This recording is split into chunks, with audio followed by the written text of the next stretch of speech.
the minister has blamed everybody except himself. Right? I don't even think he understands the fundamentals of what is going on here. आप प्रश्न क्या है आपका? आ रहा हूं sir ये मैं क्वेश्चन को सेटअप कर रहा हूं। इसलिए प्रश्न पूछते हैं हम। ये the issue is that there are millions of students in this country who are extremely concerned at what is going on and who are convinced that the Indian examination system is a fraud. That is what is at stake here.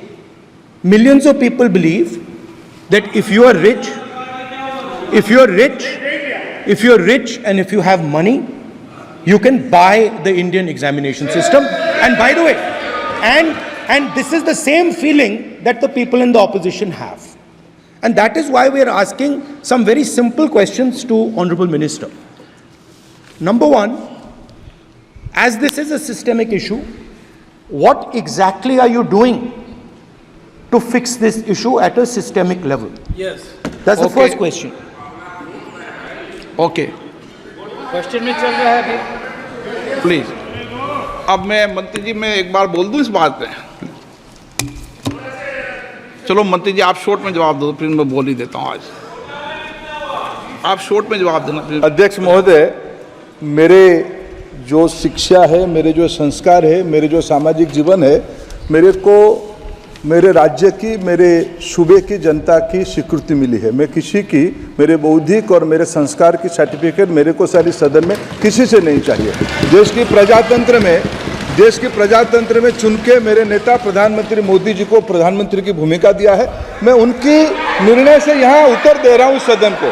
बाकी ये कहना चिल्लाने से सच झूठ नहीं हो जाएगा साहब। ये जो कहा गया देश की अभी की एग्जामिनेशन सिस्टम रबिश है सर, इससे दुर्भाग्यजनक बयान देश की नेता प्रतिपक्ष का कुछ नहीं हो सकता है सर। मैं कठोर शब्द से इसको निंदा करता हूं। बाकी रहा, मैं सर आपके सामने, आपके माध्यम से देश के सामने सर एक तथ्य रखता हूं सर। जिन्होंने रिमोट से सरकारें चलाई है, 2010 में 3 बिल आया था सर शिक्षा सुधार के लिए। उन्हीं की पार्टी के नेता आदरणीय कपिल सिब्बल साहब 3 बिल लाए थे। उसमें से एक बिल था एजुकेशन, उसमें एक बिल था prohibition of unfair practice bill 2010, जिसकी उद्देश्य एजुकेशन इंस्टीट्यूशन में माल प्रैक्टिस को बंद करना।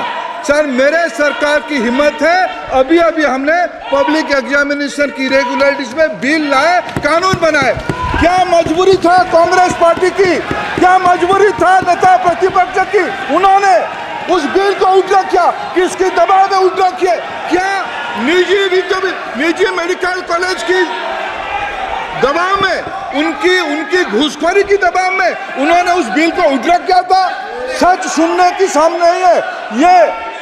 मैं किसी की विद्वता पे प्रश्न नहीं उठाता हूं, लेकिन सच 2010 में शिक्षा सुधार की बिल उन्हीं की सरकार ने लाया था, दबाव में उन्होंने उल्टा किया। ये हमको प्रश्न पूछते हैं। There was a special drive phase 1 and a special drive phase 2. Special drive phase 1 was in 17, special drive phase 2 has been implemented in 23.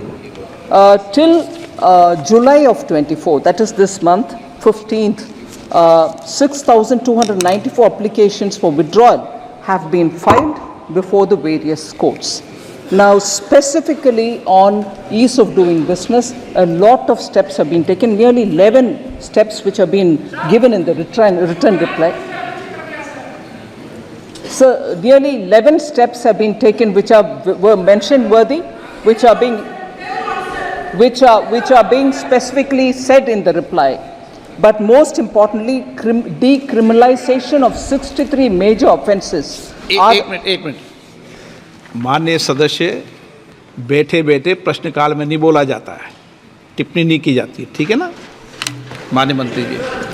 So 63 offences have been decriminalized, and as a result of which companies today are able to carry on their functions without the worry of compliance. There was a central processing center which has been set up so that specified non-STP reforms can also be, e-forms related questions can also be taken up.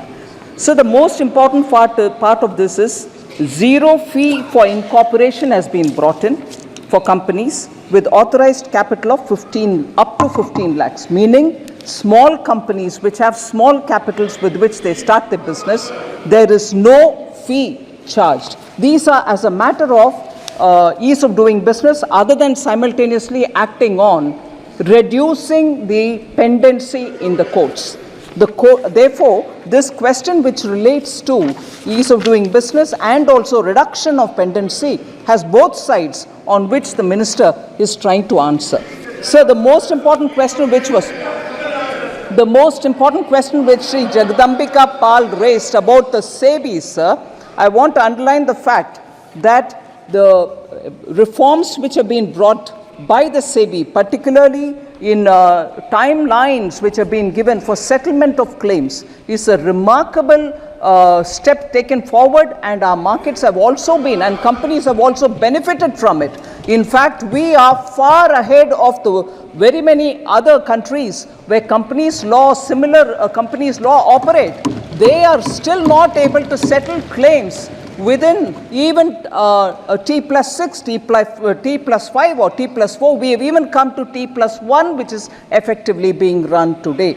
So SEBI related reforms also are coming up with ease of doing business and treating both the all stakeholders with great comfort. So this question is a very large, this question pertains to a large area of reforms in companies matters, both related to pendency reduction and ease of doing business. So the question that, that was getting answered by our new MOS was actually a larger context on which the written answer is far more comprehensive than what the minister has tried to start answering with. But new ministers will take a bit of while, but for us to listen to them, all of us, I would request all of us to kindly accommodate their attempt to answer.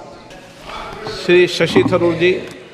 Mr. Speaker, the Honourable Minister has given us a kind of laundry list of initiatives, but she's overlooked a very crucial issue, sir, which is that 67% of the pending litigation cases relating to insolvency have exceeded the 270-day time frame, precisely because there has been no attention paid to the staffing levels of the NCLAT, sir. For example, all the southern states, all 5 southern states and 2 UTs, we have 1 NCLAT in Chennai. And there, sir, according to a media report, the bench has 1 stenographer who doubles up as PA to the technical member, and the registrar sits in Delhi. Sir, this is a preposterous situation. What I would like to ask the Honourable Minister is, what is she doing, what is the ministry doing about giving some attention to the staffing crisis facing the NCLATs, and in particular for the southern states, would she be willing to consider a separate NCLAT for a state like Kerala, where our cases are pending for so long, sir? Thank you, Mr. Speaker. Maanniya Mantri. Sounds very interesting to say I've given a laundry list, but we have done so many reforms, so we need to list it all. And I appeal to the honourable member to read it so that he can differentiate between a typical laundry list and a list of actions taken for reforming the process. Honourable Member Shashi Tharoor should actually differentiate between a laundry list and the list of reforms undertaken by us. So with that said, sir, and with that said, I quite agree with the Honourable Member. Staffing and filling up the vacancies of NCLT and NCLAT is a challenge which we are trying to meet.